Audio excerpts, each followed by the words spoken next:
Hola, ¿me escuchan?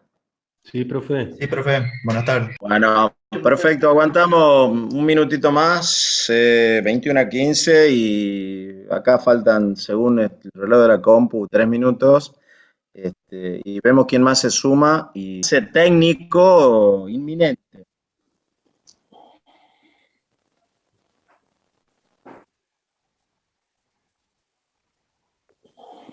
Sí, bueno, está bien, pero te vuelvo a insistir, es una gran discusión. A ver, hay cuestiones que lo plantea Harari también, ¿no? Por ejemplo, el hecho de aquellas personas que están buscando la inmortalidad tratando de transferir mente y conciencia a una inteligencia artificial. Eh, Qué sé yo, ya no vamos a ser cyborg únicamente. A ver, una cosa es que a mí me pongan un corazón o algún otro órgano artificial en donde vas a mezclar, digamos, lo biológico con una máquina. Pero también, digamos, hay unas grandes discusiones éticas respecto a si es posible transferir conciencia y mente a una inteligencia artificial. De hecho, hay películas ya sobre eso que parecen ciencia ficción, pero que se está discutiendo ahora. Ustedes googlean un poquitito y van a ver desde videos con avances concretos respecto de esa situación. Obviamente, insisto, siempre con personas que tienen un enorme poder adquisitivo. Ustedes recuerden cuando arrancábamos que decíamos, che, las restricciones o la escasez individual es de tiempo y de poder de compra. Bueno, aquella gente que tiene poder de compra están intentando comprar tiempo. Bueno, y avanzan en ese sentido. Pero para no desviarme del tema, insisto, a ver si no se lo anticipo yo, pero ustedes ya deberían saber que hay un gran conflicto que va a atravesar las relaciones internacionales y va a generar alineamiento en el ahora inminente y sus consecuencias van a ser por lo menos por una década. Y es un conflicto por una... No, no, no, no, no. No, a ver, entre Estados Unidos y China no existe ese problema, digamos. A ver, los yanquis aquí apostaron. Apostaron que el capitalismo en China generara mayores niveles de bienestar y que esos mayores niveles de bienestar tuvieran impacto en la institución. Eso no ha pasado. En China hay bienestar, ahora hay capitalistas, hay tipos que tienen mucha guita, pero obviamente el Partido Comunista Chino sigue teniendo una autoridad política que no, es más, a ver, ha suprimido prácticas democráticas en Hong Kong. Y ha incumplido acuerdos. En Hong Kong había un acuerdo por 100 años bajo un lema que se decía un país, dos sistemas. Es decir, los ingleses le devuelven Hong Kong a China con el compromiso de que, digamos, el capitalismo y la democracia en Hong Kong se iba a mantener. Bueno, el capitalismo se mantiene, ustedes saben que Hong Kong es una enorme plaza financiera, pero ahora hay un intervencionismo chino muy marcado. Hubo revueltas de carácter social pidiendo, digamos, la no intervención china, pero bueno, eso no ha cumplido.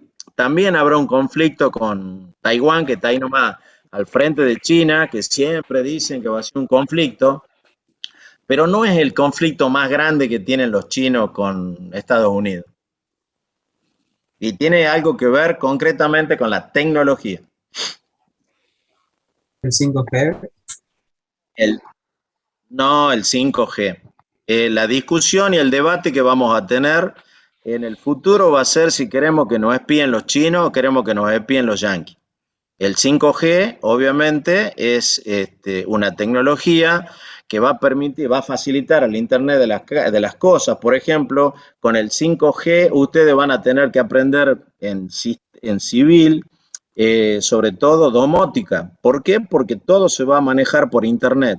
La temperatura de las casas, la heladera, a ver, todo. El mantenimiento, la apertura de las ventanas, niveles de iluminación.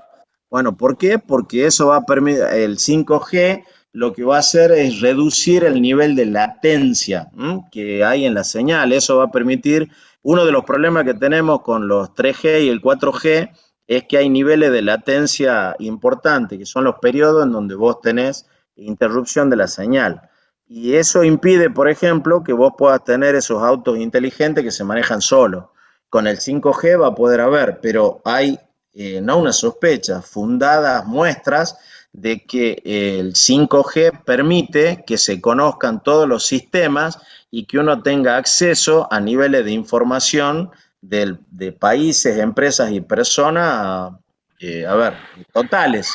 Y esa tecnología 5G que está impulsada por Huawei, a ver, que además todos saben también, y esto es real, que a través de Huawei está el Estado chino y por lo tanto va ya, a ver, piensen ustedes que los yanquis son muy sensibles porque además sus propias elecciones han sido hackeadas e intervenidas a través de Facebook, Twitter y lo demás, los rusos, y esto hay pruebas por todos lados, muchachos, no se equivoquen con esto.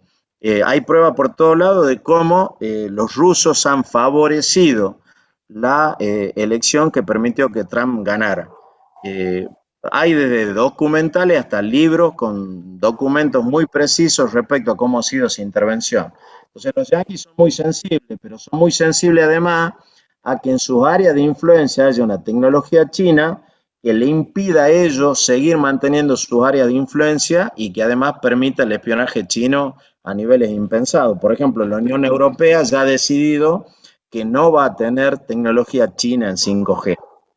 Y han preferido, obviamente, a ver, las tecnologías de las empresas yanquis que están un poquitito más atrasadas, pareciera ser, en este campo que las chinas. Pero eso va a tener consecuencias en las relaciones internacionales, económicas y políticas. Si lo leen a Harari, bueno, también se deberían interesar por este tipo de temas que ya no son ni de futuro, son Profesor, actuales. Sí, señor. ¿Quién habla? ¿Vos, Cabrera? sí puede ser que también tienen como una nueva ruta de la seda o algo así, Sí, que están haciendo bueno, como un proyecto. sí, es un proyecto muy grande de integración de la salida de los productos chinos, que, a ver, le llaman la ruta de la seda, pero atraviesa toda Asia, Rusia, y Europa es más, han comprado puertos enteros, hasta han comprado puertos en Italia. Hay puertos en Italia que son chinos. ¿M?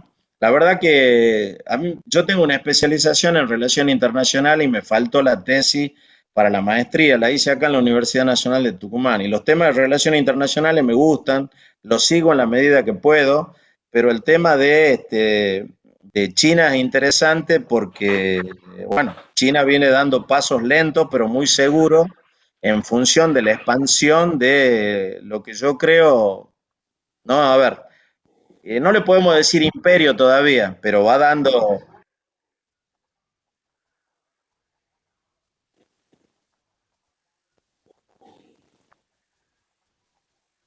Mira, yo creo que sería muy prematuro. Si digo que la democracia no funciona bien, hay mucha. A ver, ¿cuál es la cuestión? Uno puede hacer una crítica de la democracia en algunos países, en algunos otros países es peligroso. Por ejemplo, en el nuestro, indudablemente la democracia tiene muchísima falencia, pero cuando uno mira para atrás, y yo pertenezco a una generación, se lo decía a los chicos tempranos, digamos, de sistema, porque también me hicieron una pregunta parecida en donde, bueno, de alguna manera, por cuestiones generacionales, nosotros acompañamos la lucha y la resistencia contra la dictadura. No te digo que yo no he sufrido represión, pero personas que conozco sí. Conozco algunas personas que han sido desaparecidas, que además ni siquiera tenían militancia política, que yo lo digo siempre, me entristece cuando alguien de manera partidaria se apropia de los derechos humanos, cuando yo he visto que la represión abarcó todos los sectores políticos y gente que no tenía ningún tipo de militancia política. Y te pongo un ejemplo personal. Mi viejo nunca tuvo militancia política y sin embargo, por oponerse a una decisión administrativa de un interventor militar en el año 75, lo dejaron cesante por una ley que era de seguridad interior, que decía así, que si hubiera factor real o potencial de subversión, te echaban. O sea que si venía alguien y pensaba que vos potencialmente podías ser un subversivo, bueno, te echaban. Bueno, a mi viejo lo echaron después de un tiempo largo.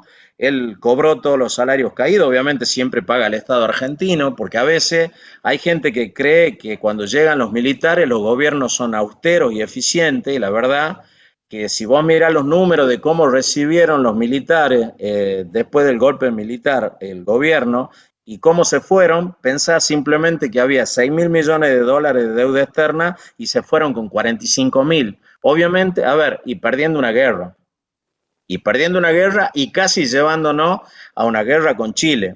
Y cuando a mí me hablan de democracia, yo rememoro esas épocas en donde fui adolescente, donde fui joven, y le doy un valor a la democracia que probablemente muchos de ustedes ya no le den. Ustedes han nacido con la democracia, ustedes han, qué sé yo, ha sido como más natural.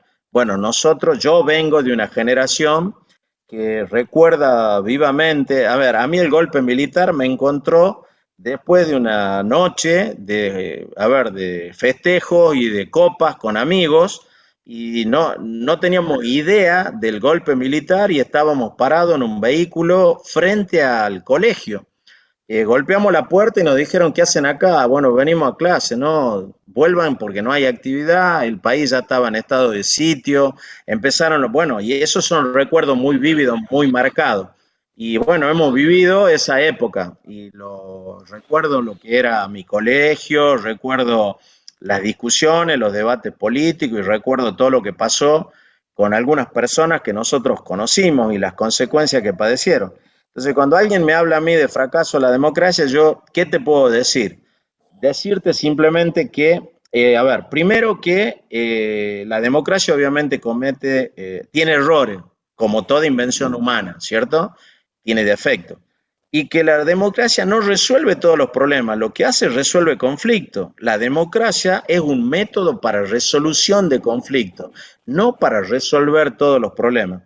Ahora van a venir las pasos, tenemos una oportunidad y le escuchaba decir a un periodista una frase que me parece afortunada, que decía el periodista, bueno, mientras uno va caminando hacia el cuarto oscuro, todos somos desiguales, no hay igualdad.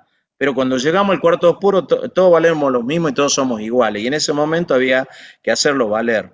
Y es cierto que cuando uno mira a los candidatos, yo miro la pobreza de la campaña, veo lo que pasa en Tucumán, yo la verdad que soy muy crítico en general de toda la dirigencia en Tucumán y de todos los partidos, pero yo voy a ir a votar.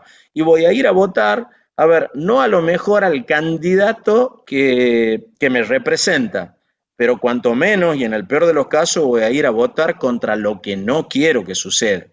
Y creo que nosotros, a ver, yo le doy ese valor, yo voy a votar. Es más, aunque no votara por ningún partido, iría en todo caso a votar en blanco, porque votar en blanco también es una señal política. Pero también siempre digo, hay gente que dice, no, yo voy a votar en blanco porque no quiero embanderarme con ningún partido político. Sí, puede ser, pero votar en blanco también es una decisión política y tiene consecuencias, porque a veces vos votás en blanco y terminás beneficiando a aquel que tiene un poquitito más que otro. Entonces, insisto, entiendo que la democracia está en crisis y que tiene graves problemas. A ver, no solamente acá, en países prósperos. Ustedes fíjense lo que pasa en Francia, lo que pasa en España, en donde se discute, a ver, no solamente la democracia, se discute instituciones que le han generado mucho bienestar a Europa, como es la propia Unión Europea, y hoy se discute. Y bueno, yo también creo que esa posibilidad de discutir todo y de debatir todo es parte de la fortaleza de la democracia. ¿Qué me preocupa? Que la gente cuando vaya a votar no vota por interés colectivo, por interés nacional, sino que vota por intereses particulares. Si yo voy a votar por un interés particular y concreto para mí y pierdo de vista el contexto, bueno, probablemente, aunque me vaya bien a mí, seguramente colectivamente no nos va a ir bien. La Argentina tiene muchos problemas, y la verdad que la elección no lo va a resolver. Nosotros vamos y votamos, y cuando llega, después de que votamos, los problemas siguen siendo los mismos. Probablemente la elección marque una tendencia a cómo se van a resolver los problemas. Y yo digo también otra cosa, ¿no? Cuando hay gente que acá se va a un extremo y te dice, nos vamos a Venezuela. Bueno, yo no creo que eso vaya a pasar, Pero también cuando otra gente te dice, no, porque nosotros vamos a resolver desde el puro interés nacional, nosotros ejercemos la soberanía popular, la independencia económica, y la verdad que yo creo que no vamos a ser Venezuela, pero no vamos a hacer cualquier cosa, y en todo caso creo que cualquiera fuera el resultado de la elección, vamos a un acuerdo con el fondo.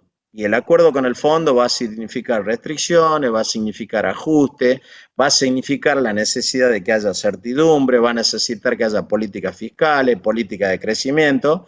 Y bueno, viene una linda tarea, cualquiera fuera el resultado. Probablemente el resultado acentúe más algunas cosas que otras, pero piensen lo siguiente.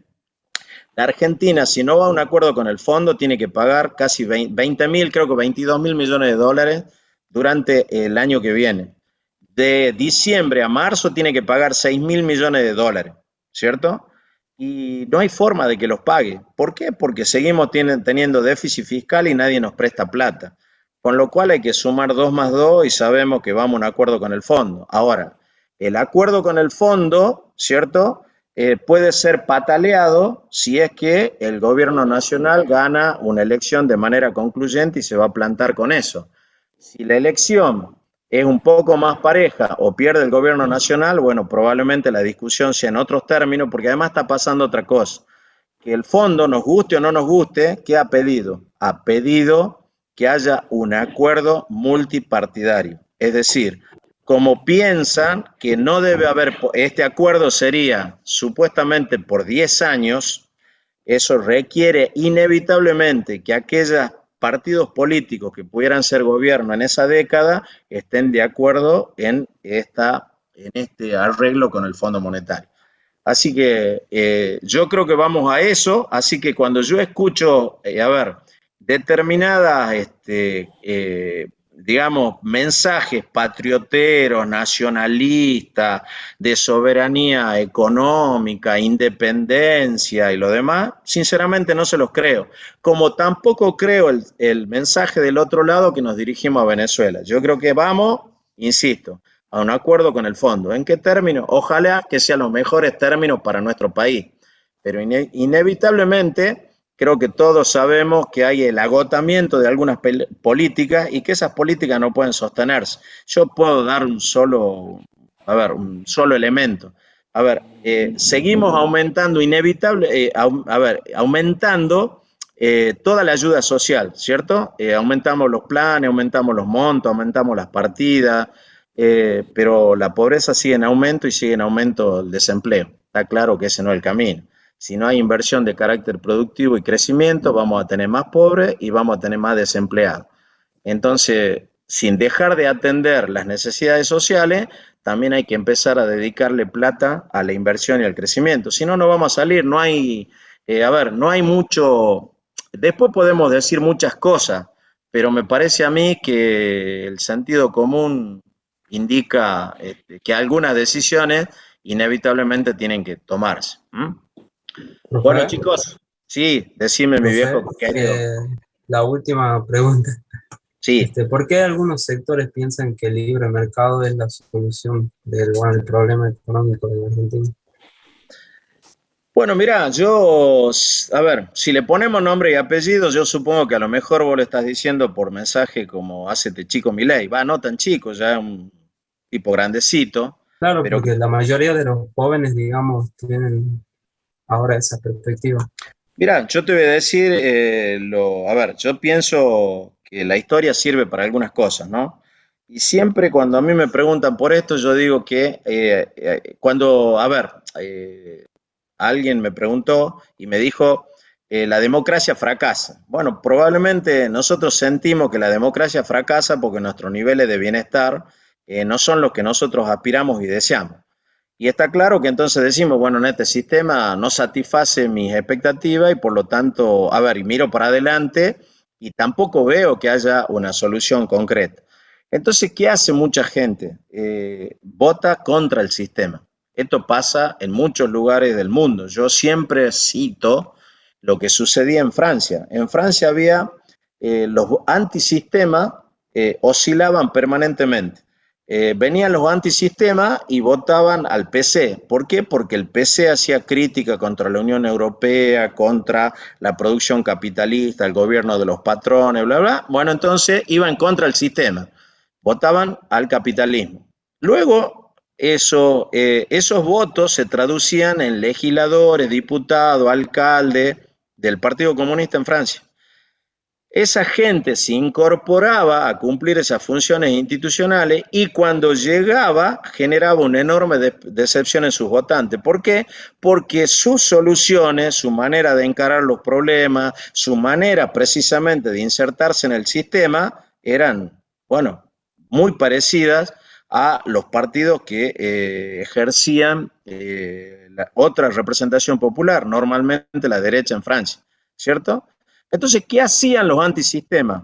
En la elección siguiente votaban la extrema derecha, que era Le Pen. ¿Por qué? Porque estaban en contra del sistema y cualquiera que daba un mensaje antisistema obtenía ese voto. Si en algún momento el antisistema era de izquierda, la izquierda. Si en otro momento el antisistema era de derecha, la derecha. Bueno, yo, ¿qué creo que va a suceder? Creo que va a haber un voto antisistema de alguien que se manifiesta, creo que anarco-liberal, lo cual es una contradicción terrible porque el liberalismo precisamente no es anarquista, o anarcocapitalista, como dice él, en donde aparentemente él proclama la inexistencia del Estado, que los impuestos son una exacción y una serie de cuestiones. Pero yo ahí sí me voy a remitir a una figura que hoy creo que la podemos nombrar tranquilamente, como es a Raúl Alfonsín, y él hacía una distinción entre liberalismo y liberismo. Liberalismo remite a la división de los poderes, a la justicia social, a una serie de elementos que tienen que ver con la república y objetivos de democracia social, ¿cierto? Y el liberismo se refiere únicamente al absoluto imperio del libre mercado, como vos lo decís. Bueno, yo creo que esas discusiones ni siquiera existen. Hay gente que va a votar contra el sistema y va a votar a un tipo provocador, pero que no genera, yo no le escuché ninguna solución que tenga un viso de realidad concreto. Es una rebeldía que no tiene nada de revolucionario. Una cosa es ser rebelde y pronunciarse contra el sistema. Otra es ser revolucionario y cambiarlo. Yo la verdad que no veo que sea nada revolucionario. Sí, en todo caso rebelde. Va a tener ese voto joven, antisistema, con hartazgo, cansado, podrido, con todas las razones que son públicas, porque nadie está conforme con lo que sucede, por lo menos los sectores de clase media para arriba, y creo que nadie, porque nadie tiene niveles de bienestar. Entonces va a captar muchos votos jóvenes y rebeldes. ¿Pero qué va a suceder? Va a ser electo diputado. Y cuando sea electo diputado se va a mimetizar, va a ser uno más. Es más, él reniega de los empleados del Estado y va a ser un empleado jerarquizado del Estado. Y nosotros vamos a ver cómo va a designar asesores, vamos a ver cómo va a repartir subsidios, y bueno, y todos los antisistemas dentro de 4 años tendrán que buscar algún otro tipo que probablemente ya sea de izquierda.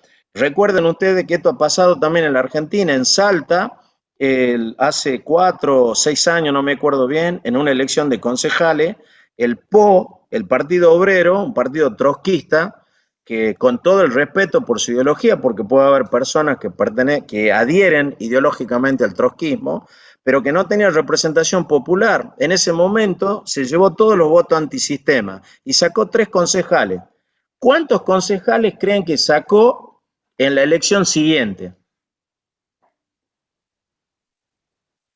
¿Cuántos concejales creen que sacó? Ninguno. 0. ¿Por qué? Porque todo su discurso, obviamente, cuando vos pasás a los hechos, te encontrás con las restricciones de la realidad. Y eso hace que, a ver, son personas, tienen aspiraciones, tienen defectos, tienen errores. Nosotros, a ver, no voy a hablar de ese partido político, pero alguien que no ejerció nunca la representación popular y que condena gravemente las prácticas clientelísticas, las prácticas, qué sé yo, autoritarias, mercantilistas, corruptas de todo lo que están en el sistema político. pero lamentablemente cuando llegan, bueno, al poco tiempo se mimetizan. Lo que nosotros necesitamos, miren, yo creo que, insisto, y no quisiera que ustedes me confundan a mí con alguien de derecha, porque a mí me pudre cuando alguien cree que la honestidad es un valor de derecha. La honestidad y la verdad son valores para todos los partidos políticos, no para alguien. ¿Por qué ser honesto y decir la verdad es de derecha? Al contrario, yo diría, y yo tengo más simpatía por la izquierda. ¿Mm?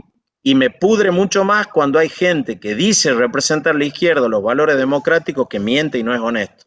Bueno, esas son cosas que creo que, hoy la política exige que haya capacidad técnica, tiene que tener capacidad de comprender la profundidad de los problemas porque la realidad es compleja y obviamente las soluciones no son fáciles, son soluciones de carácter complejo. Y por lo tanto tiene que tener... Sí, ¿en qué sentido decís vos?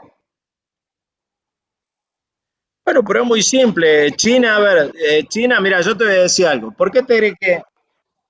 No, a ver, China fue muy simple, mira, hizo algo con sentido común.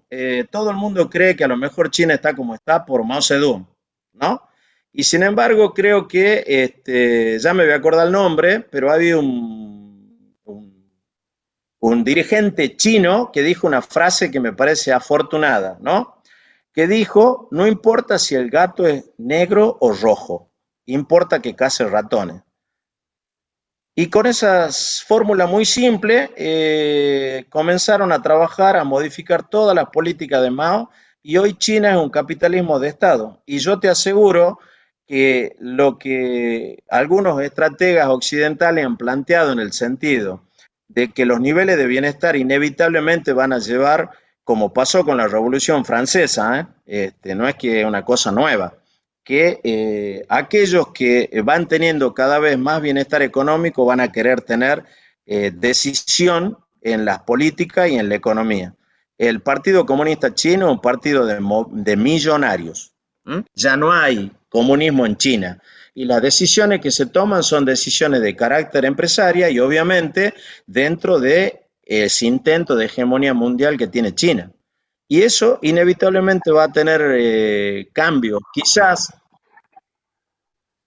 bueno, y vos, ahora te hago una pregunta. Esos tipos que son multimillonarios, ¿van a permitir que un partido político, por más importante que sea, tome decisiones que los perjudican?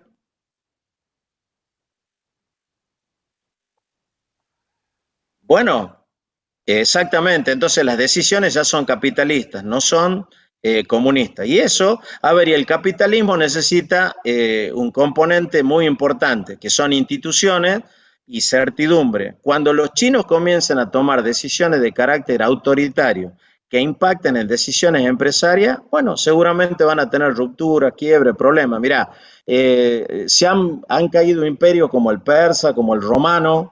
¿Por qué? Por fracciones, por cuestiones de intereses, ¿no? Y en todos hay unas líneas, hay muchos autores que han escrito cuáles son los motivos por los cuales los imperios caen. Bueno, a veces leer la historia te puede permitir saber que, a ver, y además los periodos se van acortando. Estados Unidos emerge como gran potencia mundial después de la guerra, particularmente después de los 50. 70 años después, bueno, hoy tiene un hegemón también que le discute. Bueno, los chinos no va a pasar mucho tiempo en donde también tienen muchos problemas internos. A ver, problemas religiosos. Reprimen a los monjes. No permiten ninguna otra religión que no sea, creo que una de Confucio y lo demás. Tienen problemas de carácter racial, porque también Sobrepoblación. bueno, escúchame, y tienen un desarrollo absolutamente desigual, tienen enormes cantidades de población que todavía son campesinos y muchos que están incorporándose a la industria china. Los chinos cada vez consumen más, los chinos cada vez quieren mejores salarios, los chinos, bueno, todo eso genera tensiones internas. No se van a poder resolver inevitablemente con autoritarismo. ¿Mm? ¿Por qué? Porque si no van a volver al subdesarrollo. El peor problema que tiene Afganistán con los talibanes es que con ese tipo de política van a morir pobres, ¿cierto? Y los chinos ya han apostado por el crecimiento y el desarrollo, y el crecimiento y el desarrollo inevitablemente hace que tenga que haber dispersión en las decisiones. Entonces, no puede haber, y esto inevitablemente es así, no puede haber una democracia en donde no haya mercado, y no puede haber un mercado que no tenga regulaciones. ¿Por qué? Porque el mercado produce eficientemente bienes, pero los distribuye mal y desigualmente. Y por lo tanto tiene que haber un equilibrio. Y esto va a pasar en cualquier sociedad que se desarrolle, salvo que a lo mejor alguien encuentra un sistema social mucho mejor que yo no lo avisoro. Pero la historia y lo que tenemos hasta acá avisora eso que yo te estoy diciendo. Así que bueno, Profe, lean mucho, interésense, preocúpense y participen de las soluciones más que de los problemas en la Argentina. profe, Señor, no, por favor, Gracias, querido. profe. Bueno, chicos, tratemos de terminar lo que hemos arrancado en la clase anterior. Yo voy a hacer un pequeño... Discúlpame, Señor, Ramón, yo sí. quiero pasar un par de avisos. Ya estaba muy linda la charla, creo que muy buena, muy instructiva, tiene que ver con la economía, todo lo que hemos estado hablando. Muchas de las cosas que se han hablado tienen que ver con la macroeconomía que también seguramente va a avanzar en este segundo cuatrimestre, pero yo quería pasar dos avisos. Uno de forma, ahí he subido el práctico de productividad y costos, ¿no es cierto?, para que lo presenten en el tiempo y forma, ¿sí? Pero, a ver, de los presentes, ¿quién me puede decir qué día es la fecha tope para presentar el proyecto? Creo que primero. El 1 de octubre.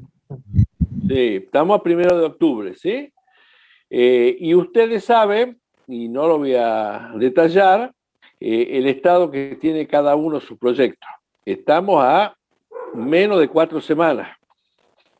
Y bueno, la gente que ha estado consultando últimamente, que son de los 16 grupos, 3 o 4, todavía a eso le faltan muchísimo. Así que simplemente para decirle, chicos, que se pongan las pilas, porque queda muy poco. Y hay grupos que están casi en cero. Nada más. Bueno, con este baño de realidad, les pido que se pongan las pilas. Está todo muy bien, pero insisto, hay cuestiones que son muy prácticas y necesarias, así que yo le agradezco al Inge Madariaga que nos baje a toda la realidad. A ver, Mario, ¿vos tenés ahí un mínimo detalle de quiénes son los que tendrían mayores dificultades o no? No, mira, honestamente, y no quería entrar en detalles de nombres ni nada por el estilo, están todos mal, están todos lejos, digamos. Hay algunos que han avanzado bastante, pero nada, para las 4 semanas que faltan todavía están todos lejos. Bueno, entonces, chicos, tomen nota, y está muy bueno, como dicen, los debates y las discusiones. A veces, qué sé yo, el diletantismo, pero él nos trae las obligaciones diarias que también hay que cumplir. Sí, no, la verdad que no quería, pero la verdad que nada, simplemente advertirle para que no nos sorprendamos, digamos, y que podamos seguir discutiendo en estos términos, porque es muy bueno esta práctica, pero bueno, simplemente para que tengamos claro las reglas de juego. Ya les alegraste el fin de semana. Y los espero el martes. Muchas gracias. Bueno, perfecto. Igual, Mario, sé que ha sido dura tu semana. Yo termino el tema, así que bueno, si querés te quedás, y si no, te liberamos. Yo quedo para levantarle el ánimo a los chicos ahora. Bueno, por favor. Bueno, chao, chicos, perfecto. Que estén bien. Hasta luego. Bueno, chicos, arrancamos con la clase de hoy. Yo comparto pantalla, me dicen si efectivamente empiezan a ver la presentación, para que hagamos un pequeño raconto y terminemos la clase anterior. ¿Pueden ver la presentación o no? Sí, sí, profe, sí se ve. Sí, Bueno, profe. perfecto. Yo simplemente vamos a pasar rápidamente algunos conceptos para terminar la clase y para que a ustedes le quede, digamos, concretamente el concepto. Luego vamos a utilizar algunas curvas porque no vamos a tener tiempo hoy, gracias a esa linda discusión y debate que tuvimos, que a mí me gustó y espero que a ustedes les haya gustado. Y en la próxima clase vamos a terminar de ver cómo tomamos decisiones empresarios con estos elementos que tenemos acá. Simplemente les recuerdo cómo arrancamos. Le dijimos, bueno, que con este pequeño cuadro que está acá es simplemente para entender cómo hacemos, ¿para qué? Para minimizar costos y maximizar los ingresos, porque nuestro objetivo es simplemente tener beneficio, ¿cierto? Entonces, en función de eso, sabemos que es una cuestión muy simple, que nuestros ingresos dependen de que simplemente del precio de equilibrio que haya en ese mercado de competencia por la cantidad que podamos vender, que nuestros costos de qué van a depender de la cantidad y los costos precisamente de esos factores, y que obviamente la producción total de qué va a depender de la cantidad utilizada que tengamos de esos factores. Por lo tanto, ahí hay una relación entre producción total y la cantidad de factores utilizados.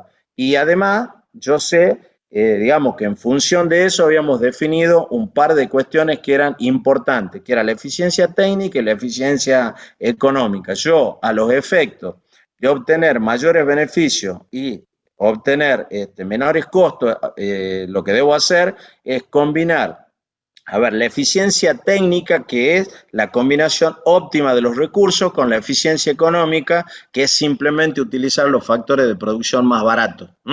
Entonces, en esa combinación, que obviamente además hacíamos la salvedad, ¿cierto?, de que la eficiencia económica implica o presupone que haya eficiencia técnica. Yo no voy a tener eficiencia económica si no hay eficiencia técnica. En función de eso, y vimos que esa relación que hay entre cantidad de producción y los factores utilizados, hacíamos una primera simplificación en donde analizábamos dos factores, capital y cantidad de unidad de trabajo. La cantidad de unidad de trabajo es L, la cantidad de capital es K. Y decíamos que esa producción se podía de alguna manera, no de alguna manera, se puede y efectivamente se hace mostrar a través de lo que es una función de producción que se llama de Cobb-Douglas, así la van a encontrar ustedes en algunos manuales de análisis 2 o en algunos libros de economía cuando analicen Producto Bruto Interno, y que tiene esa forma que tenemos ahí, donde Q es producción total, que es igual a L, a una potencia determinada, por K, que también está elevado a una potencia. Y decíamos que esta función de producción tiene esta representación gráfica, en donde nosotros vemos, si ustedes se fijan acá, a la izquierda, en este eje vertical, están los niveles de producción y acá están las distintas combinaciones de capital y de trabajo. Cada una de estos niveles de producción tiene distintas combinaciones de capital y trabajo. Se supone que yo voy a buscar en todos los casos la más eficiente. Pero como yo además voy a hacer un análisis puntual en el corto plazo, me va a permitir, con la definición que voy a tener de corto plazo, pasar de esa función que tiene dos variables independientes y por lo tanto tiene esta gráfica en el espacio, a una función que puedo representar en el plano, ¿cierto? Y ahí hacíamos esta diferenciación entre lo que era muy corto plazo, que no está puesto acá, pero que yo se los comenté y que les pido que lo tengan en cuenta, corto plazo, largo plazo y muy largo plazo. En el muy corto plazo, ningún factor puede modificarse, son todos constantes. En el corto plazo, de los factores, hay un factor variable y otro factor fijo. El factor que nosotros asumimos como variable era el factor trabajo. ¿Por qué? Porque el ejemplo que dábamos era, bueno, yo tengo que aumentar la producción. ¿Cómo hago para aumentar la producción? En el corto plazo no voy a aumentar mi capital, es decir, mi maquinaria, mi infraestructura, porque eso requiere una inversión y me lleva determinado tiempo, pero puedo aumentar las unidades de trabajo haciendo, qué sé yo, que haya horas extra, que aumentando turnos, y Y veíamos entonces que en esa variación de unidad de trabajo comenzaba a aplicar la ley del rendimiento decreciente que vamos a particularizar rápidamente. En el largo plazo, ¿cierto? Tanto el capital como las unidades de trabajo eran variables, es decir, todos los factores son variables en el largo plazo, y en el muy largo plazo, además de tener todos los factores variables, también se modifica la tecnología. Así que estaban tipificadas las 4 instancias. Como ustedes ven, cuando hablamos en economía de muy corto plazo, largo plazo y muy largo plazo, no hablamos de un periodo temporal determinado. No estamos diciendo un mes, un año, no. Hablamos de factores y variación de factores y de qué factores permanecen fijos o en todo caso variables. Es decir, que un cambio de muy largo plazo que implica una variación de tecnología puede llevarte un lustro, una década o lo que fuera. No estoy hablando de un periodo temporal determinado. Así que ese es un concepto muy importante que ustedes tienen que tener. Trabajando en el corto plazo, porque ustedes se fijan que el análisis que nosotros vamos a hacer es algo que pasa mucho en las empresas, la necesidad de aumentar la producción en el corto plazo, establecíamos como condición que el capital era constante. Y podíamos hacer esta pequeña tabla que estaba acá. Perdón, esta pequeña tabla, si ustedes se fijan, ha fijado como factor capital constante 4 unidades de capital y vamos variando las unidades de trabajo. Vamos variando de 1 a 2, a 3, a 4, a 5, a 6 y mantenemos constante el factor capital y vamos notando cuáles son los niveles de producción a medida que nosotros vamos aumentando las unidades de trabajo. Ese aumento en la producción está verificado acá en esta tabla que tengo a la derecha y abajo, en donde están los distintos resultados en unidades de producción Q en función de la variación que tenemos de las unidades de trabajo. Y eso permitía que nosotros podamos tener una función de producción típica que va representando cada uno de los puntos que tenemos establecidos en esta tabla que está acá. Hasta este momento, ¿hay alguna duda, hay alguna cosa que ustedes quieran refrescar? ¿Alguna cosa que no les parece clara?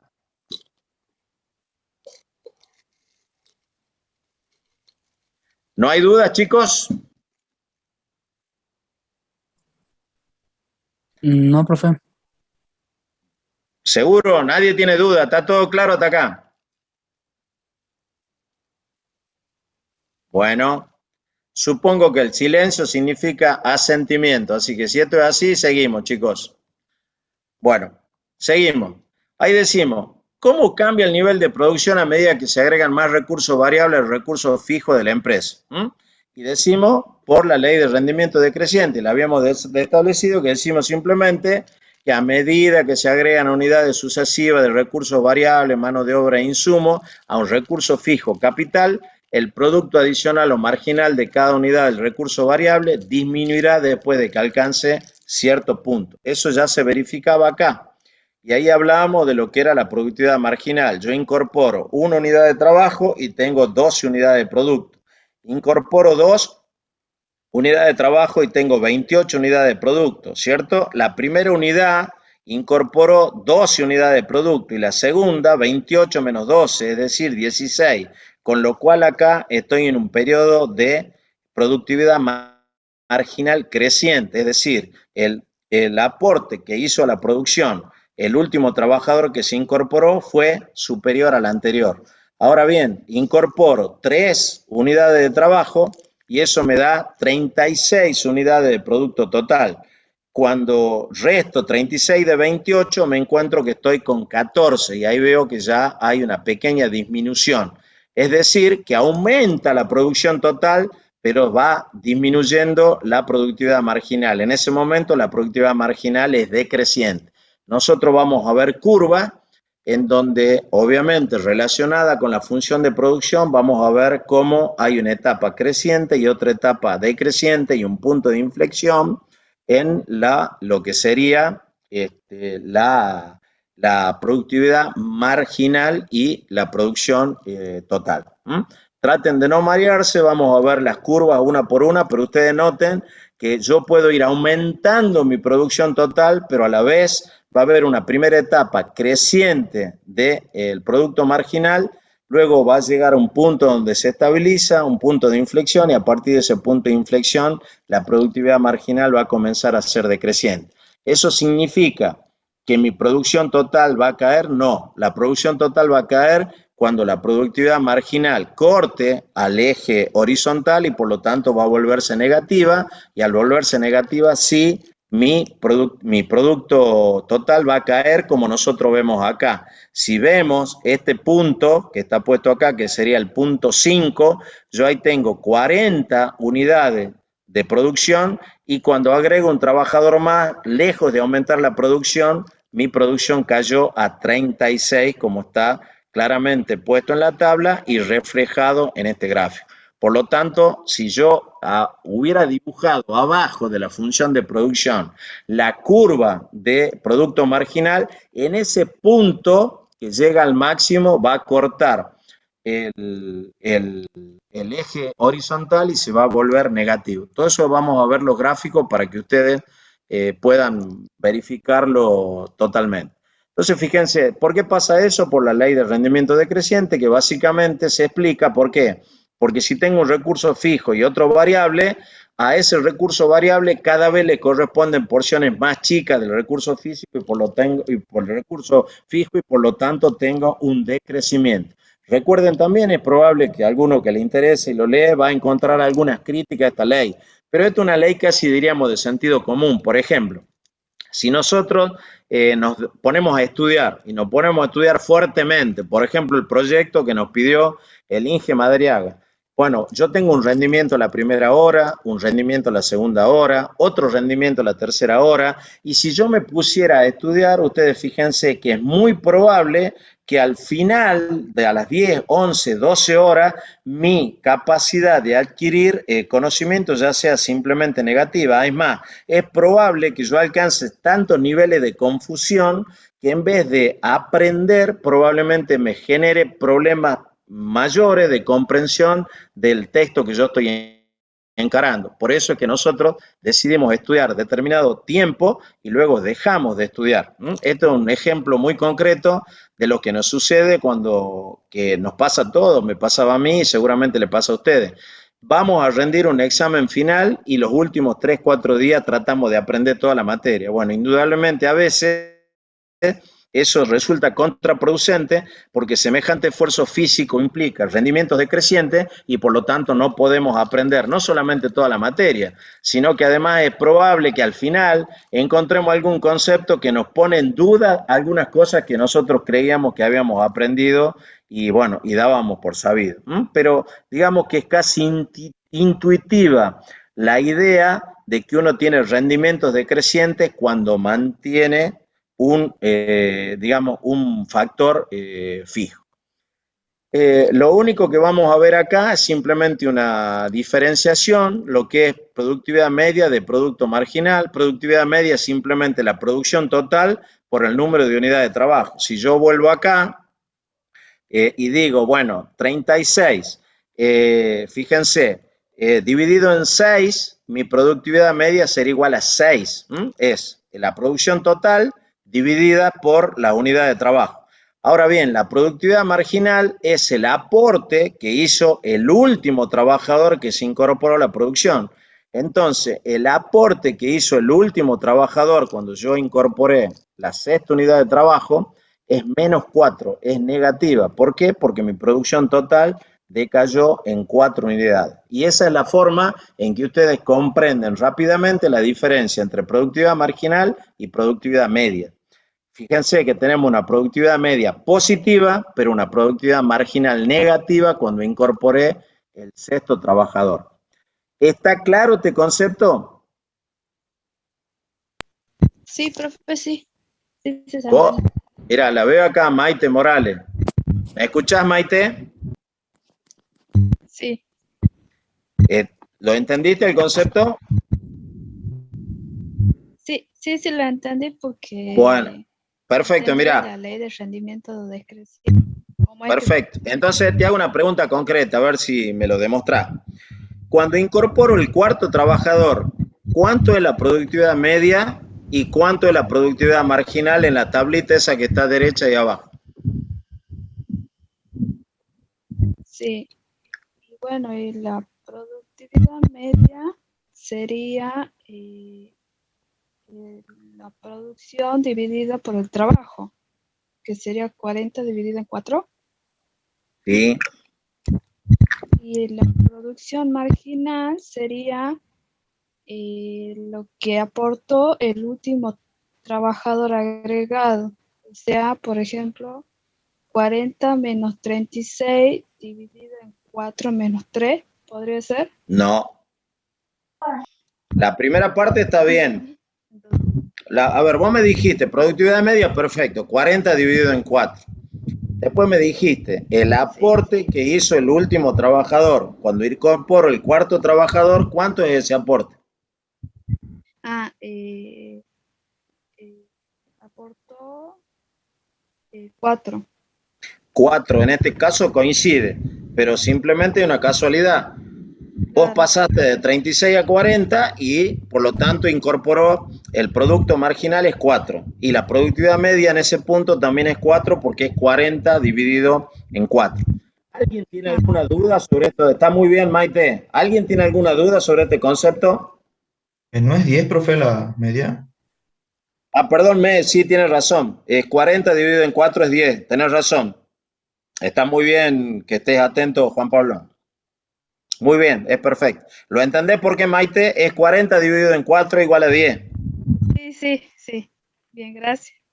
¿Alguien tiene alguna duda? No, Perfecto. profe. Seguimos. Entonces, acá está la Ingeniero, diferencia entre... Sí,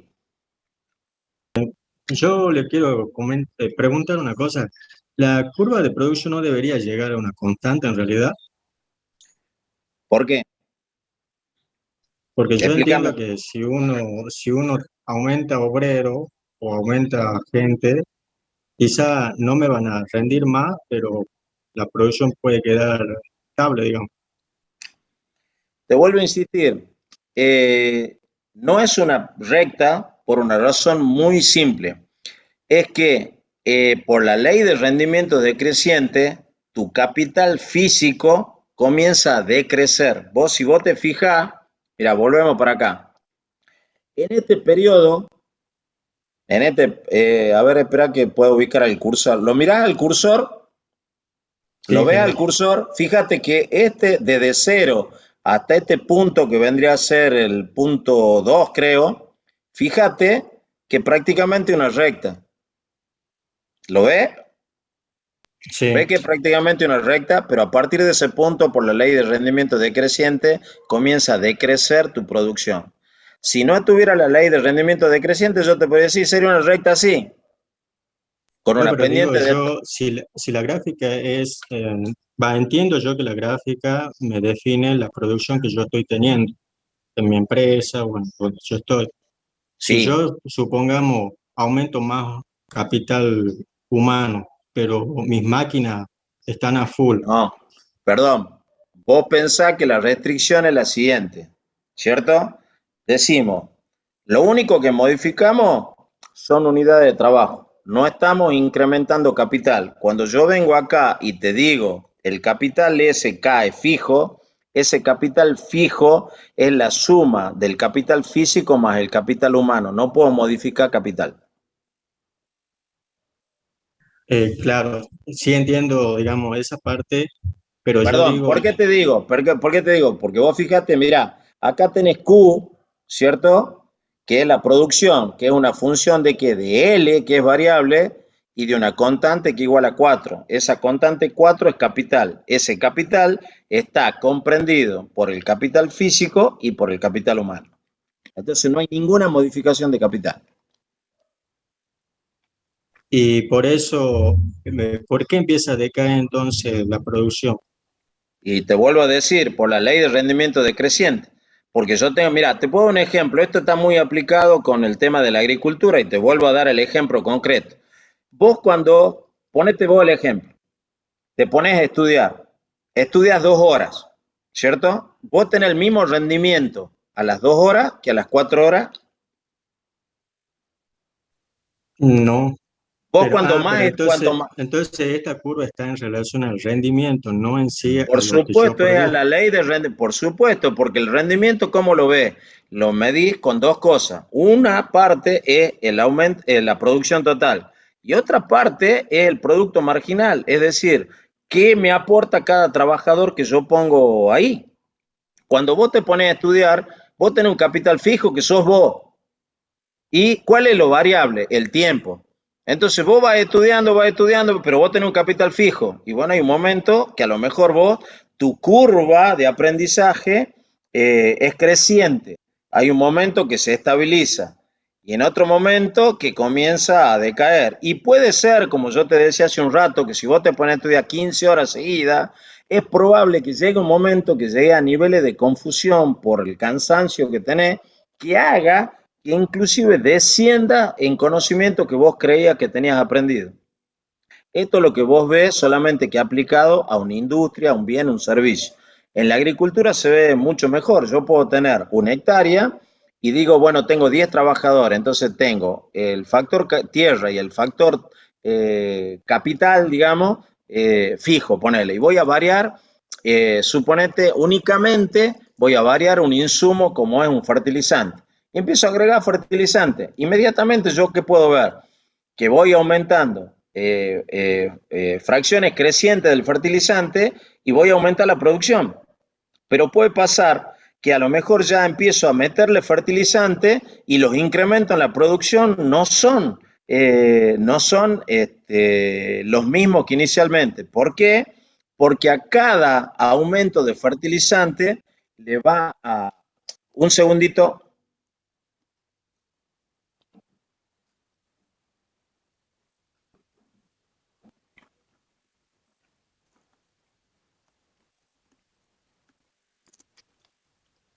¿Me están escuchando bien ahí?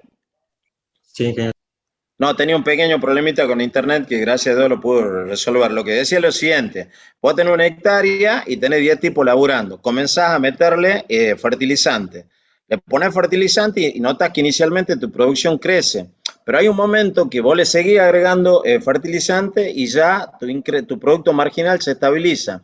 Y después notas que vos le vas poniendo más fertilizante, pero ya tu producción marginal comienza a decrecer y a lo mejor le pones muchísimo fertilizante y ese fertilizante tiene componentes como fósforo, sales y algunas cosas que lo que hace es que te desertifica el terreno y por lo tanto tu producción total cae. ¿Por qué? Porque vuelvo a insistir, cada vez le tocan porciones más chicas al factor variable del factor fijo y eso genera un rendimiento decreciente. A ese rendimiento decreciente se le llama la ley. ¿Mm? Y eso aplica prácticamente en todo, ya te digo, es casi intuitivo. Hay algunas personas que también la cuestionan y la discuten como vos, pero a ver, yo te diría que es casi de sentido común que cuando yo tengo algo fijo y otra cosa que es absolutamente variable, en algún momento el rendimiento va a decaer. ¿Mm? bien, que le aclaro nomás por qué yo lo pensaba así, porque Sí. me imaginaba una máquina que una persona me produce una cantidad, si llevo 2 o 3 o 4 personas, la misma máquina va a seguir produciendo lo mismo, quizás No, no te pro- no aprovecho a las otras personas, pero hay una máquina no, que no, no, está, no, mira, vos tenés un torno, te voy a dar un ejemplo, tenés un torno. Y vos decís, tengo un turno, perfecto, tenés un turno. Entonces vos decís, che, necesito aumentar la producción y le pones otro turno. Entonces tenés 2 turnos de una persona, ¿cierto? De una persona cada uno. Y llevaste al doble la producción. Ahora metés otro turno más, ¿cierto? Ponele que el primero produjo, vos tenías, 10, producías 10 unidades. Con el segundo producís 10 unidades, con el tercero producís 10 unidades, ¿cierto? Entonces vos ves que arrancaste con una productividad marginal que está estable. Cada uno que vos incorporás a ese torno te produce 10 unidades, perfecto. Tu producción total, ¿cierto? Pasa de 10 a 20 y a 30. Y ahora vos decís, che, ¿cómo puedo hacer aumentar la producción? Esto es temporario, no sé cuánto tiempo va a estar esta demanda, voy a poner una persona más de manera tal de que yo pueda aumentar la producción. Entonces agarrá y pone un tipo más que, por ejemplo, qué sé yo, evite que el tornero tenga que andar limpiando el taller, que le permita poner la pieza. Bueno, pero cuando vos ya te fijás, vos le pones uno más, ponele al turno de la mañana, y el turno de la mañana en vez de producir 10, produjo, ponele 15. Porque hay un montón de tareas que le hace la otra persona que está ahí, pero ya tu productividad marginal comenzó a decrecer. Cada vez que vos pones uno, en vez de aumentar 10, produce 15. Y decís, no, mira, necesito aumentar más la producción. Entonces yo voy a aumentar la producción y a lo mejor pongo una persona más que se ocupe, qué sé yo, de alguna tarea menor. Bueno, pero vos ya ves que 3 tipos por máquina, un tipo por máquina te produce 10. 2 tipos por máquina te producen 15 por turno, 3 tipos por máquina te producen 17.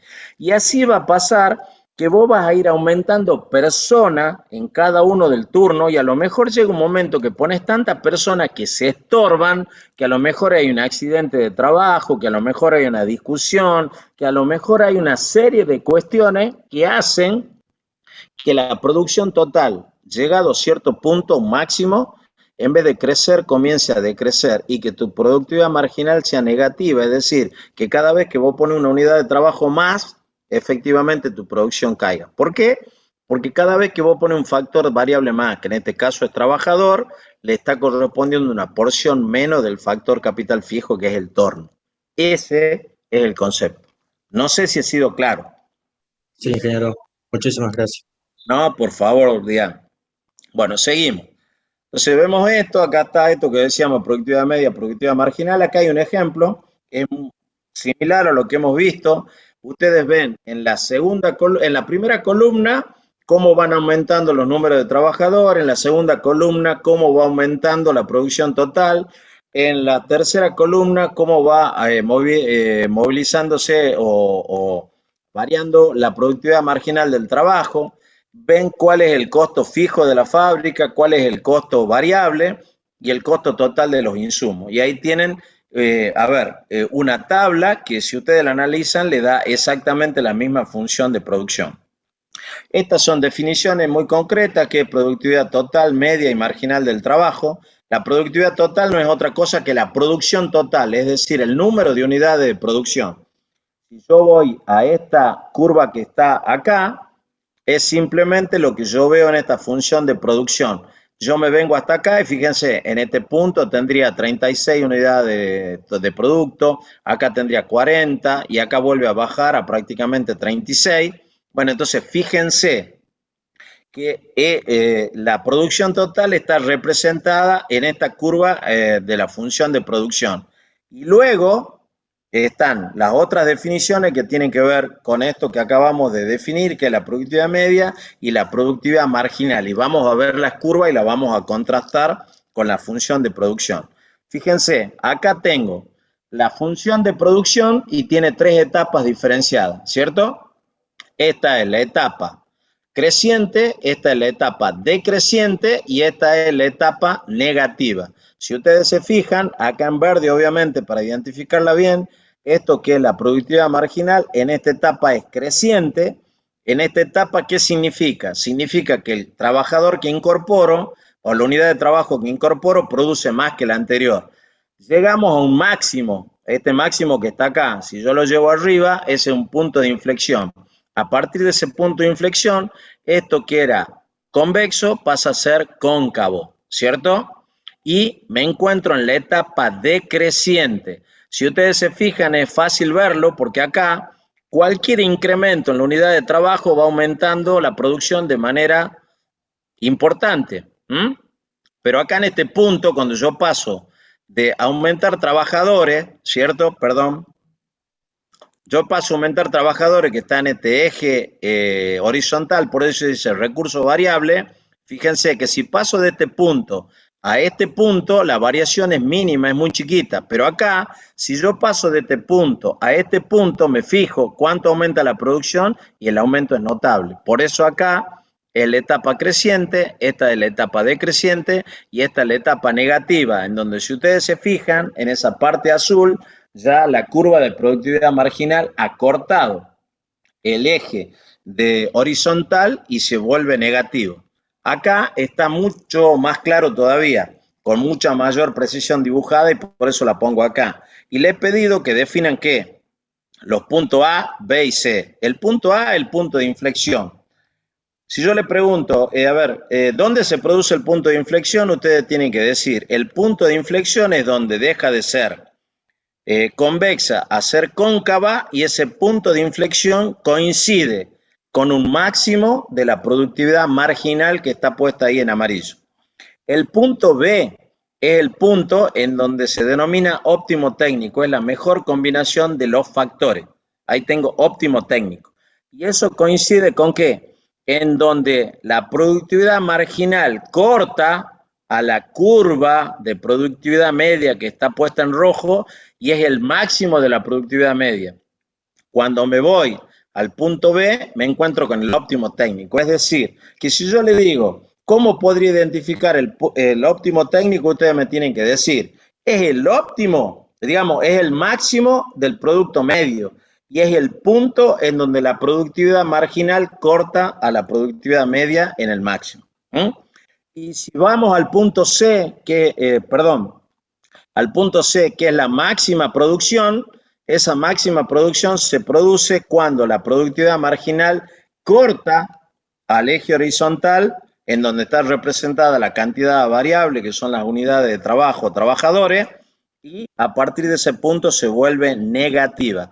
Fíjense que acá tengo L1, L2 y L3 que representan las cantidades de trabajo, en donde obtengo L1, la productividad máxima, L2, la productividad media máxima, y L3, donde la productividad marginal es igual a 0.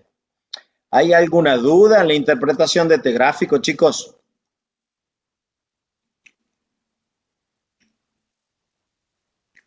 ¿Hay alguna duda? Obviamente, ustedes lo tienen que mirar una y otra vez para ir familiarizándose con estos puntos. Pero ustedes son lo que conceptualmente tienen que ver y entender. En este caso estamos hablando de productividad, y ahora vamos a ver la correspondencia con costos marginales. ¿Hasta acá está bien? ¿Lo entienden a eso? Profe, Sí, ¿podría señorita. explicar la fórmula que está ahí abajo, donde dice si asumimos cambios infinitesimales en la producción y el factor variable, entonces el producto Sí, marginal del trabajo es muy sería... simple. Es muy simple. La productividad media es el producto total, ¿cierto?, respecto de la cantidad de unidades de trabajo. ¿Está claro eso? ¿Te quedó claro lo que es productividad media? Sí, Bueno, y la productividad marginal no es otra cosa que la derivada de la producción respecto a las unidades de trabajo. Eso, en términos conceptuales, no es otra cosa que el aporte que hace el último trabajador a la producción total. ajá. ¿Lo entendés? Yo sé que a ustedes siempre les cuesta, mirar una formulita y llevarla al plano concreto y conceptual. Esto que vos estás viendo acá es la productividad marginal, que no es otra cosa, insisto, que la derivada marginal de la producción de Q, de la función Q, esta que vos tenés acá, ¿cierto? Sí, Está compuesta ¿por qué? Por un factor variable que es L y una K que es constante. Por lo tanto, si yo hiciera la derivada de una constante, ¿cuánto es? 0. 0, y por lo tanto, el producto marginal es simplemente la derivada de Q respecto de L, que es la variable. Eso no es otra cosa que el producto que agrega el trabajador que se incorpora a la producción, en términos concretos. Ustedes cuando vean una fórmula matemática tienen que tratar de llevarla al hecho concreto. Las matemáticas son una fórmula de representación de la realidad, ¿cierto? Por eso hablamos de modelo matemático, que responden a una realidad. Bueno, esto que vos ves acá es simplemente expresarte matemáticamente el concepto de el aporte que hace el último trabajador que se incorpora a la producción. Perfecto, profe. ¿Estamos? Perfecto, Florencia. ¿Alguna duda, chicos? Profe, o sea que en la tabla donde aparece la producción, el trabajo y el capital, por ejemplo, yo hago producción, por ejemplo, saco que el producto marginal es igual que el producto medio es el óptimo técnico. A eso tenemos que llegar. No, ¿dónde ves eso vos? Por ejemplo, cuando habíamos encontrado esos valores en la tabla. Vuelvo, mira, vuelvo. ¿A cuál tabla? ¿A esta? Sí, ¿A esta tabla? sí. Mira, No, veamos. sí. ¿Cuál tabla? No era la otra, pero en realidad era otro Esta. número. Sí, que ¿Cuál? Haceme la pregunta acá concreta. ¿En qué punto? en 4 y 40, pero yo pensaba 4 que y 40. A ver, en el punto 4, ¿cuánto es la productividad media en el punto 4? y la productividad media era 10, 10. ¿Y cuánto es la productividad marginal? 4. Y entonces, ¿cuál es la duda que tenés? No, que pensaba que si, por ejemplo, te saca la media, daba un número y la marginal daba el mismo número, por ahí pienso que capaz que es el óptimo técnico. No, el óptimo técnico está definido acá, mira. Perdón. Ahí, el óptimo técnico es el punto en donde yo tengo un máximo de productividad media y en donde la curva de productividad marginal la corta en ese máximo. Yo voy hacia arriba porque, a ver, vos fíjate, mira, esta misma, aprovecho la pregunta que me acaba de hacer, creo que Florencia, ¿cierto? Preguntándome por esta ecuación que está abajo. Entonces vos fíjate, siempre va a haber correspondencia entre la función de producción y la curva de productividad y también la de costo. ¿Por qué? Porque todas son derivadas de la función de producción. Entonces vos fíjate, acá en realidad el producto marginal es simplemente la derivada de la función de producción, ¿m?, en el punto donde tengo una cantidad determinada de trabajo. Simplemente lo estoy haciendo de forma infinitesimal, es decir, yo estoy acá en algún punto de la función de producción. Tomo un valor infinitesimal de variación de ¿qué? De mis cantidades de trabajo abajo. Veo cuánto es la variación de la función de producción y simplemente tengo la derivada en ese punto. ¿Cierto? ¿Por qué? Porque esos son diferenciales, son valores infinitesimales de variación, ¿cierto? Y por lo tanto, yo veo que obviamente tiene que haber correspondencia en esta curva esta curva de función de producción con la de productividad marginal. ¿Por qué? Porque están relacionadas, porque la curva de productividad marginal deriva de la función de producción. Y entonces es mucho más lógico que yo diga en el máximo tengo un punto de inflexión. ¿Por qué? Porque fíjense, en esta curva de abajo la pendiente es creciente y en esta parte a partir del máximo es decreciente. Y por lo tanto, ¿eso a qué responde? A que acá tengo una curva convexa, acá hay un punto de inflexión y acá es cóncava. Y eso da origen ¿a qué? A pendientes crecientes y a pendientes decrecientes. Y si la pendiente es lo mismo que la derivada, obviamente eso tiene que reflejarse en esta curva que está acá. Habrá una etapa en donde la curva va a ser ¿qué? Va a ser dependiente positiva. A partir del máximo va a ser dependiente negativa. ¿Y por qué va a ser negativa a partir de este punto C? Simplemente porque acá la producción es negativa y comienza a decaer. Entonces, como están íntimamente relacionadas y la productividad marginal deriva de la función de producción, es lógico que tengamos esas relaciones que yo le acabo de mostrar acá. ¿Se entiende? Sí, se entiende, profe, gracias. Bueno, por favor. Esto no lo vamos a ver porque fue para un ejemplo. Lo único que hacíamos acá en este punto era mostrar que, retomando el concepto de lo que era frontera de posibilidad de producción, la curva de función de producción no es otra cosa que la frontera de posibilidad de producción, en este caso de una empresa o de una línea de producción. Entonces, los puntos que están por abajo de la curva de la función de producción son ineficientes. Los puntos que están sobre la función de producción son eficientes y los puntos que están afuera son imposibles. ¿Por qué? Porque para poder aumentar la función de producción nosotros deberíamos variar el capital o variar la tecnología. Y esas son restricciones que nos ponemos simplemente porque estamos en el corto plazo. Ahora, ¿qué analizábamos? Los distintos tipos de costos. Y veíamos que mi costo total es un costo fijo más un costo variable. Establecíamos que el costo fijo es el costo para mantener la fábrica abierta. Así que simplemente produzca o no produzca, yo siempre tengo el mismo costo fijo. Tengo un costo variable que está relacionado directamente con la producción. ¿Por qué? Porque seguramente gasto en insumo y gasto en unidades de trabajo. Entonces vemos que esos son los distintos componentes de mi costo total.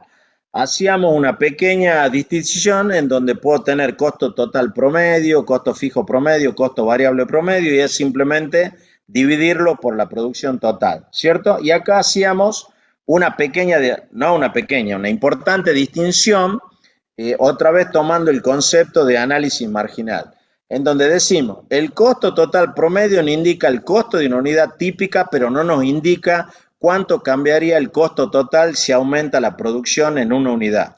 Y esto es muy simple. Supongamos que yo tengo una producción de 100 unidades y para producir 100 unidades gasto 100 pesos.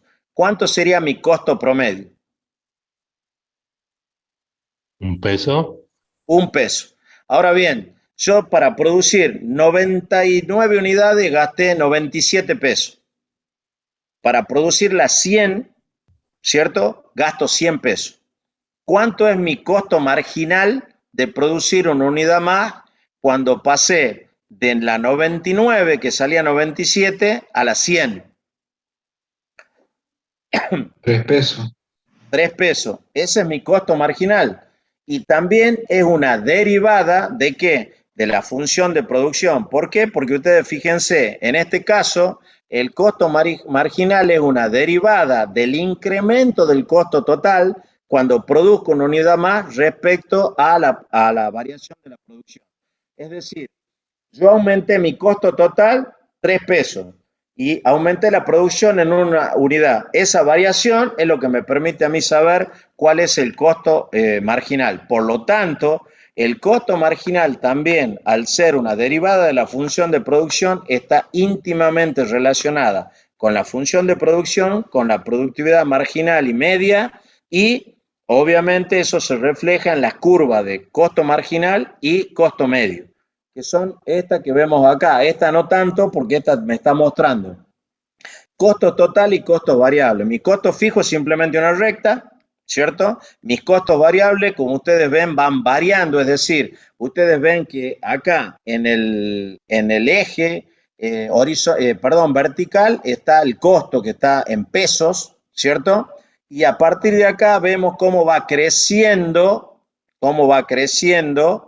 ¿cierto? Mis costos a medida que va aumentando la producción. Acá está puesto producto total, ¿cierto?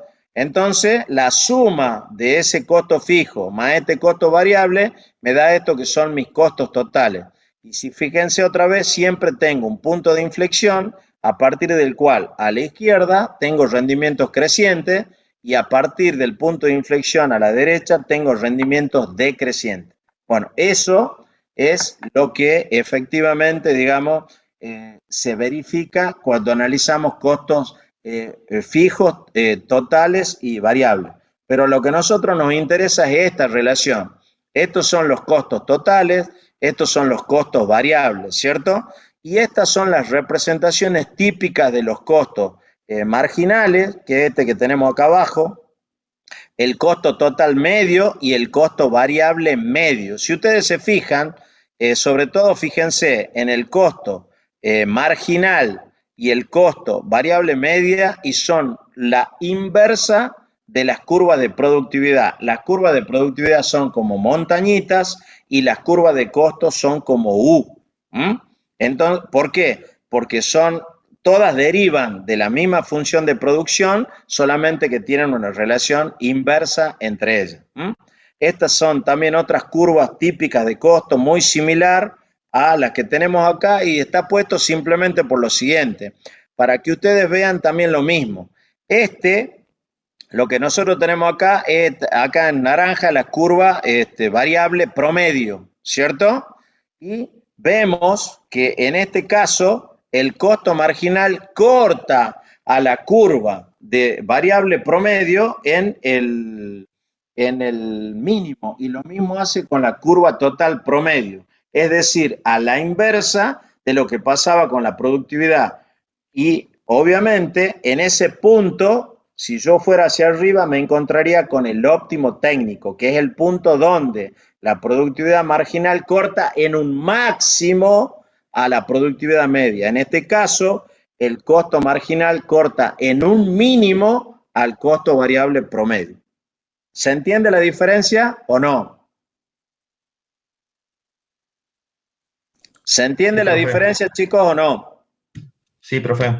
Bueno, ahora lo vamos a ver con mayor detalle. Fíjense, acá está la curva de productividad y acá está la curva de productividad media. Y acá está la curva de costo marginal y acá está la curva de costos variables medios. Si ustedes se fijan, son exactamente la inversa. Cuando una está creciendo, el otro está decreciendo, ¿cierto? Cuando esta comienza a crecer, mi productividad comienza a decrecer.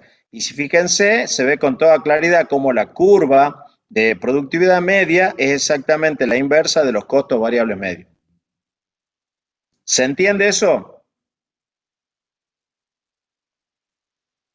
¿Se entiende sí o no? Sí, sí. Bueno, perfecto. Y lo único que tienen acá, yo se lo pongo como dato, ustedes mírenlo, es muy tranquilo, pero de este concepto, simplemente estas son las expresiones matemáticas que están ahí. Fíjense, ahora vamos a analizar lo mismo. Hay una primera etapa creciente. Cuando movimos allá, fíjense, volvemos acá, está en verde, la etapa creciente de la productividad. Ahora vamos a ver, para que quede claro, que en el costo marginal y al ser la inversa, el costo marginal es decreciente en esa primera etapa. Es decir, cuando la función de producción está en la etapa creciente, mi productividad marginal es creciente, mi costo marginal es decreciente.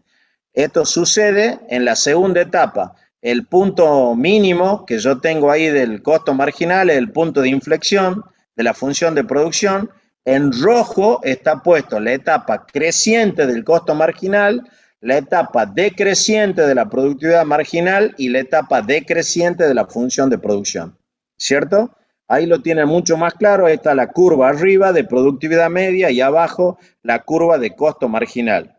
Fíjense, ahí tienen un pequeño aclaración por las dudas, pero es siempre recordar esa relación entre producto marginal y costo marginal, ¿cierto? Acá tienen un pequeño ejercicio, ¿no? En donde yo digo, bueno, costo marginal y producto marginal. Si yo, ¿no es cierto?, por algún motivo disminuyo mis costos, ¿cierto? Cuando yo disminuyo mis costos, lo que sucede es que el producto marginal, ¿cierto?, va a crecer. Entonces, fíjense, en esta etapa, acá tengo una etapa decreciente del costo marginal y esta es la etapa creciente de la productividad. Llego a un máximo de la productividad marginal, tengo un mínimo del costo marginal. Acá el costo marginal comienza a crecer, mi producto marginal comienza a decrecer.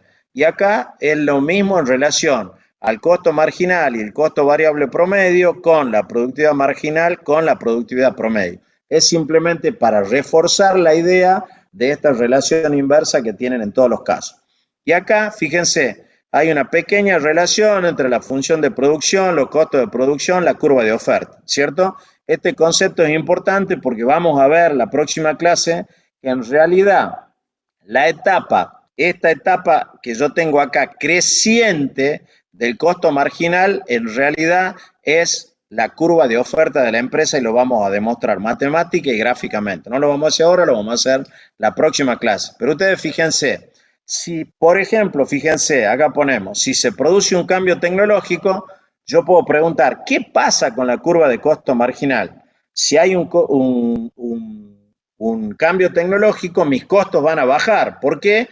Porque con la misma cantidad de factores voy a producir más producto o con menos cantidad de factores voy a producir la misma cantidad de producto y por lo tanto mis costos van a bajar y la curva de costo marginal va a desplazarse hacia abajo. En ese mismo sentido, mi productividad marginal entonces va a ser creciente y se va a desplazar hacia arriba. Y por lo tanto, al aumentar mi productividad y bajar mis costos, yo voy a estar en condiciones de ofrecer más y por lo tanto la curva de oferta se va a desplazar hacia la derecha. ¿Está claro ese ejemplo que acabo de dar? Sí, profe, muy claro. Perfecto. Entonces, lo único que tienen acá ustedes son todos los tipos de costos. Esto está en el libro, les pido que lo consulten, son definiciones, ¿cierto? Ahí está la definición, digamos, como concepto y su expresión matemática. Si tienen alguna duda, la próxima clase los vemos, pero esto es para que ustedes lo miren con toda tranquilidad. A ver, simplemente, ¿qué puede ser lo complicado acá? Y si alguno no entendió, ¿por qué el costo marginal tiene este tipo de expresión matemática? Es muy simple y hacen 2 pasajes de término y lo resuelven simplemente mirando esto, chicos. Esto que tienen acá. Miran esto, fíjense la explicación y ustedes como buenos ingenieros que son, lo sacan inmediatamente. Y por último, ya terminando, porque esta es la última presentación, lo mismo que está puesto acá y todo lo que hemos discutido de manera conceptual está expresado en esta tabla o en este gráfico, en donde, fíjense, están las distintas etapas. Decimos, productividad marginal creciente. Cada trabajador adicional aumenta la producción cada vez en mayor medida. Para incrementar la producción en unidad cada vez son necesarios menos trabajadores adicionales. Por supuesto, si yo tengo mayor productividad, a mayor productividad para producir una unidad voy a necesitar menores trabajadores. Es una consecuencia lógica de eso. Y así ustedes van siguiendo la secuencia lógica. Entonces van a ver que cuando la productividad marginal es creciente, al final el coste marginal es decreciente. Ahí tienen todas las instancias, simplemente para que ustedes, todo esto que hemos planteado con ese pequeño análisis gráfico, bueno, tenga una mejor comprensión de carácter conceptual. Bueno, con esto, chicos, terminamos la clase de hoy. Dejo por un instante de compartir la pantalla y preguntamos si tienen alguna duda y si tienen alguna duda, bueno, vemos sobre esto que hemos visto acá. ¿Hay alguna duda? ¿O ya están cansados además? ¿No tienen duda y están cansados o están cansados y tienen duda? ¿Cómo es la historia? ¿Están cansados, me parece? ¿Ah? No, perfecto. Va, yo sí entendí bastante. Bueno, si tienen alguna duda, lo volvemos a repetir para cerrar este tema, porque ahora, ¿qué vamos a ver? Hemos visto cómo varía la producción, hemos visto cómo varía la productividad, hemos visto cómo varían los costos. Con todo eso, en la próxima clase simplemente vamos a ver en qué punto obtenemos los máximos beneficios, en qué punto podemos tomar una decisión empresaria de seguir produciendo a pesar de que mis costos son crecientes y en qué punto yo debería cerrar como lógica muy, comunes y su formulación gráfica y matemática.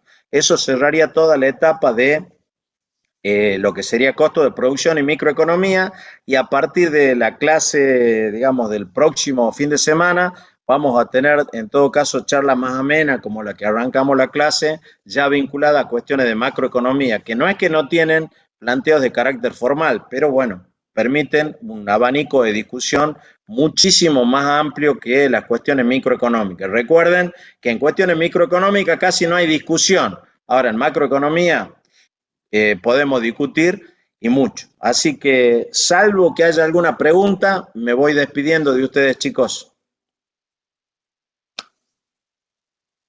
No hay preguntas, perfecto, chicos, que tengan un buen fin de semana, les deseo lo mejor, que se diviertan, que disfruten, que aprovechen que tienen un poquitito más tiempo para el cierre de bares y demás, y bueno, y aprovechen al máximo para relajarse el fin de semana. Suerte y nos estamos viendo el próximo viernes. Hasta luego. Chao, profe, gracias. No, profe, muchas gracias. Por favor, chicos, suerte, buen fin de semana. Nos vemos, profe.